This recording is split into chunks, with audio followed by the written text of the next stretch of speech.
Welcome to the 5th edition of Open Court with MJ Akbar. Mr. Akbar needs no introduction, public intellectual, writer, author of Kashmir Behind the Veil. I must mention this because the topic which we are discussing today is Kashmir in transition.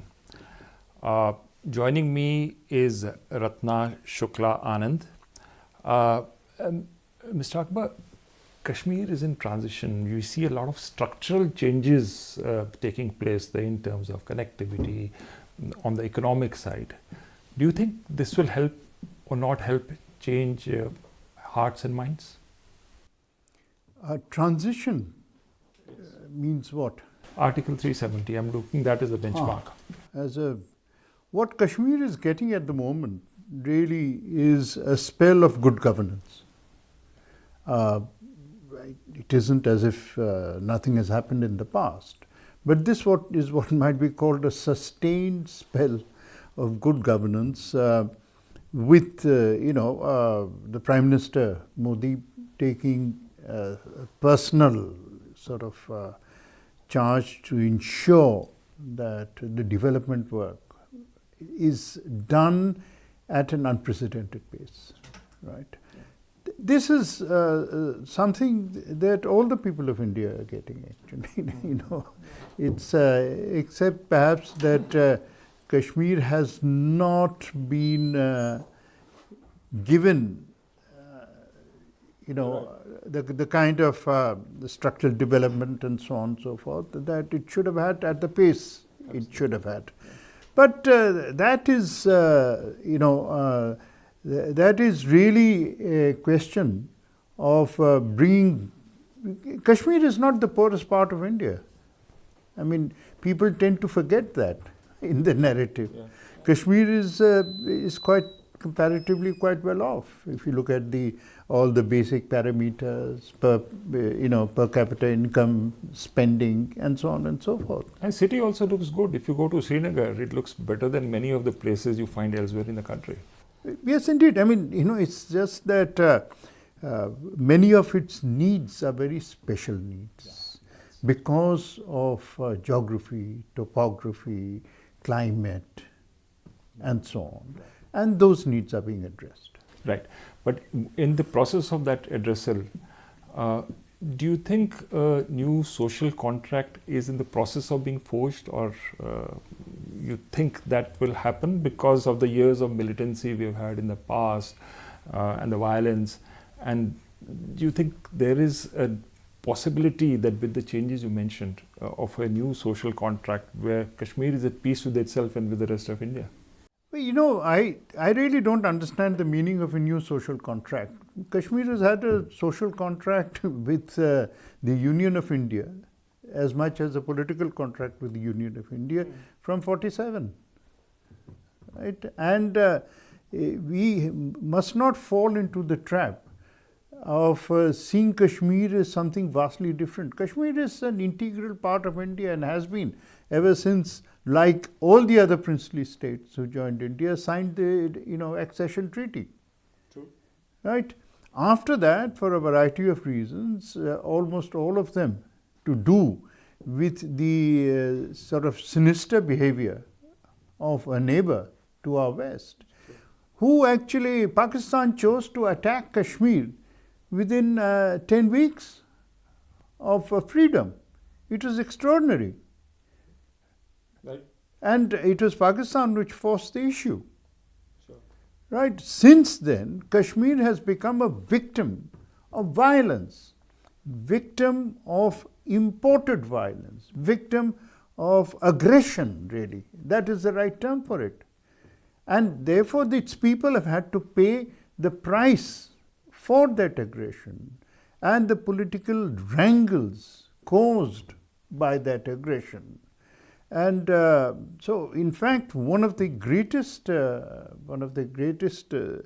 positives of the present situation is the fact that Kashmir is being now successfully, in stages, I'm not saying completely, protected from that aggression by forces who have got sanctuary, who have got training, and who have got arms from Pakistan. There is a cultural dimension to this as well, which is indigenous to Kashmir, which is called Kashmiriyat, or a very syncretic tradition.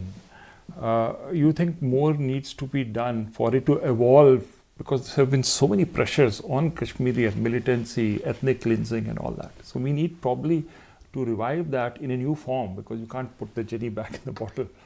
Look, let's be very clear about one thing. Culture is never hostage to politics. And in any part of a country, I would say very much in Kashmir as well. Because the culture of the Kashmiri people has thousands of years of history. Sure. It is not a 20th century phenomenon. It is not a 21st century phenomenon. Yeah.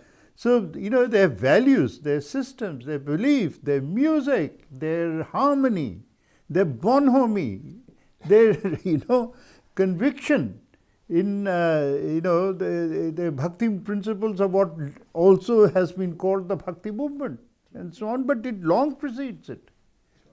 That is the great strength of Kashmiriyat. So we really shouldn't mix the two.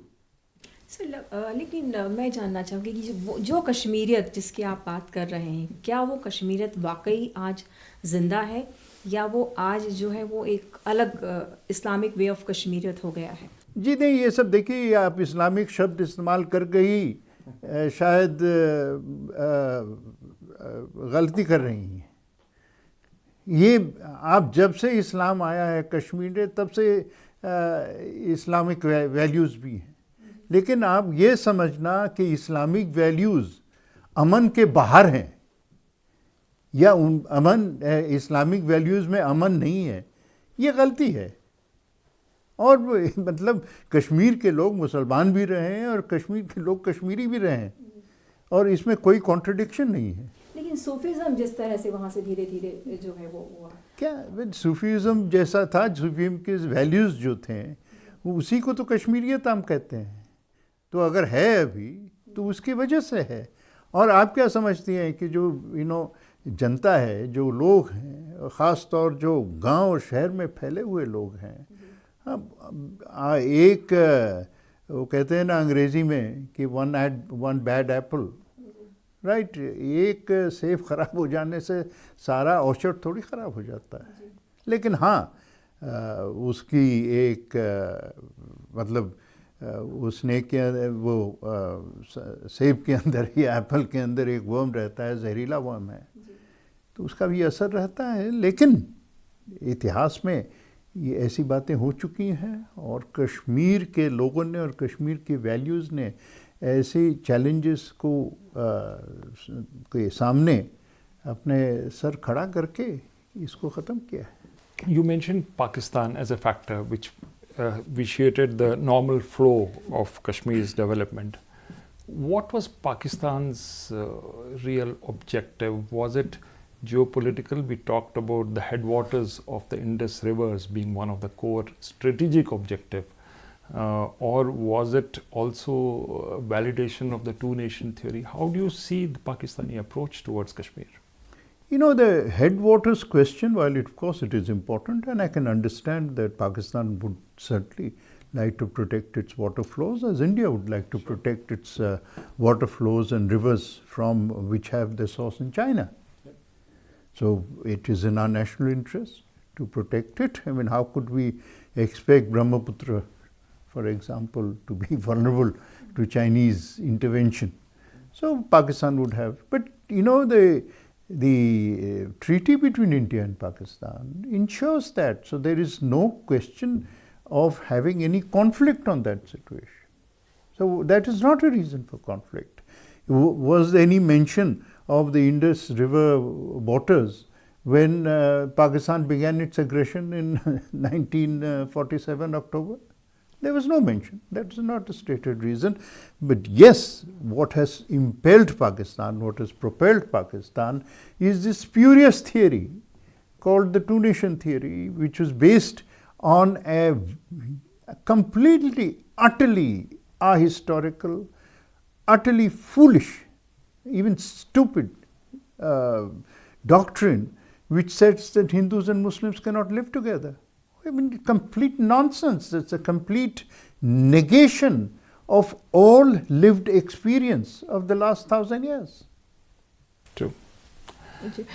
Youth को हम किस तरह से अब main stream में ला सकते हैं वहाँ के, और किस तरह से हम फिर से जो है समझ में नहीं आता है ये प्रश्न। खैर, वो जो यूथ है, आप ज़रा सा जाके दिल्ली में देखिए ना, कितने कश्मीरी यूथ बैठे यहाँ पर, नौकरियाँ करते हैं, सब आते हैं, बिजनेस करते हैं। तो वो क्या मतलब कोई अलग स्ट्रीम से उनकी शिकायत है कि शायद वहाँ पर बहुत किनकी ज़्यादा शिकायत? कंपनीज नहीं पहुँच रही, उनके वो- जॉब अपॉर्चुनिटीज नहीं है। वो जहाँ पे ऐसा कि देखिए, नॉर्थ ईस्ट में जब मिलिटेंसी बहुत ज़्यादा होती थी, या अभी थोड़ी कम हो गई है, उस वक्त कंपनीज नहीं जाती थी, क्योंकि जो भी बिजनेस पर्सन है वो मतलब ऐसे इलाके में जाने से झिझकता है जहाँ पे वायलेंस हो। इसीलिए देखिएगा, कहीं भी बॉर्डर एरिया में लोग झिझकते हैं, क्योंकि एक सिचुएशन है। अब अंतर देखिए, फ़र्क देखिए कि हमारी जो समस्या पाकिस्तान के साथ है, जिसके वजह से एक कांस्टेंट सेंस और कांस्टेंट थ्रेट ऑफ वॉर रहता है, उसके वजह से वहाँ के सारे बॉर्डर्स इलाके में एक मतलब सहमा सा। लेकिन आप देखिए बांग्लादेश के साथ हमारे बॉर्डर कोई समस्या नहीं, क्योंकि वहाँ पे किसी को नहीं लगता है कि वहाँ पे मतलब कोई जंग हो जाएगा दो देशों में। तो इसलिए वहाँ पे मतलब बड़े बिजनेस को तो छोड़िए, मैं तो कहता है कि छोटा बिजनेस होता है वो ज़्यादा वल्नरेबल होता है। लेकिन बांग्लादेश के साथ हाट है, बाजारी मतलब गांव का हाट है, वहाँ का मार्केट है, वो मतलब बॉर्डर के ऊपर हाट रहते हैं। So what I think Ratna ji is trying to say is that when you create more economic opportunities, now you've got investments coming into Kashmir.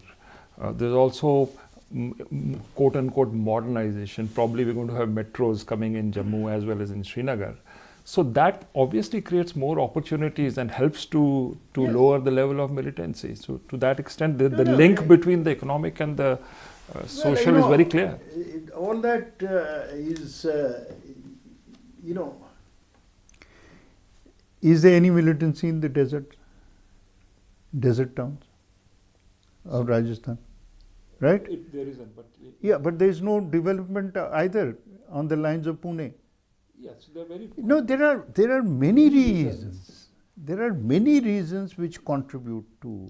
But in the So case of Kashmir, in Kashmir, abhi, the reason why UAE, foreign investment, it's remarkable. This foreign investment which has come in is evidence, and it is again practical investment evidence that people know that yes, now it is possible to get a return on your investment. Right? So it's like COVID is a temporary phase, which has hopefully that, but the kind of political COVID that had settled because of aggression, people are now getting confident. Sure, and along with that is this connectivity issues. For example, the Zojila tunnel, 360. Absolutely, remarkable piece of engineering. And then we have Indian. Absolutely. So it's the valley connecting with Ladakh, then Ladakh connecting with the rest of India through the Rohtang tunnel. 3 others are coming up, and then we have further road construction which is going on. So this is something which is extraordinary, which is happening. Absolutely. And probably that is going to make the Kashmiris feel more mainstreamed than probably before, because you have this infrastructure development coming. You mentioned about UAE, foreign capital coming in. I just don't think that the word mainstream, it's a word which should be eliminated from the... Why do you say so? Because they already are. It is as if, you are bringing them from some foreign space into mainstream. It's a notion which has been created by a misunderstanding of the political dictionary. They have been victims of aggression. right? They have the culture and values of India, of harmony, of something that belongs, across the religious divide. तो अकबर साहब militancy को अब जो है वो control करने के क्या कुछ दूसरे तरीके अपनाने होंगे, क्या आगे जो है किस तरह देखते हैं आप इसको?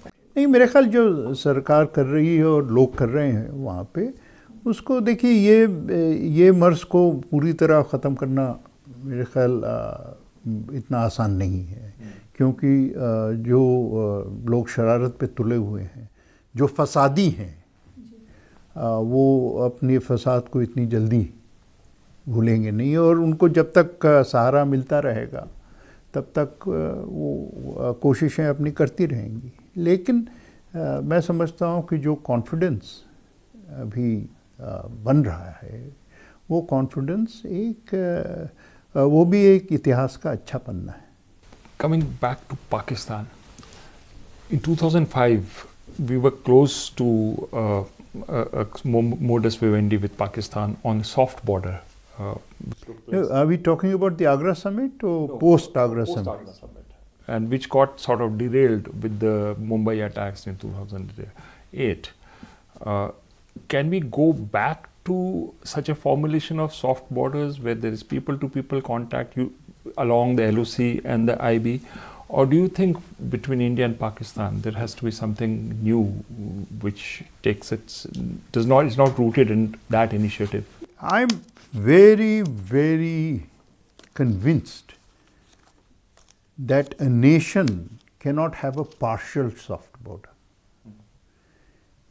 India has a border of Pakistan, right? It's just not Kashmir which has a border of Pakistan, right? That the border will be soft or hard depending on relations between India and Pakistan, right?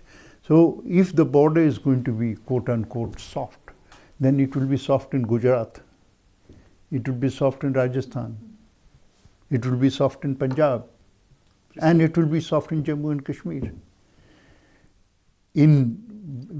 Look at our other neighbors. We don't have a soft border between the two Bengals, but a hard border with Agartala. No, we have a soft border, or whatever it is, medium soft, light soft, whatever, all around, with the northeast as well as the east. And that is the way it is. We have a soft border with Nepal, as it should be, whether it is in Bihar or with UP. What I mean is that you cannot have partial soft borders. So the ideas that were floated, and actually those ideas really emerged with the Agra summit.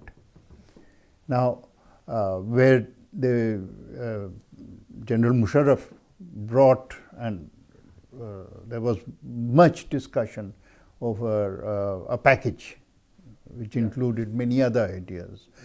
But and all through, it is we have to be very clear that the situation, the whole situation has to be resolved.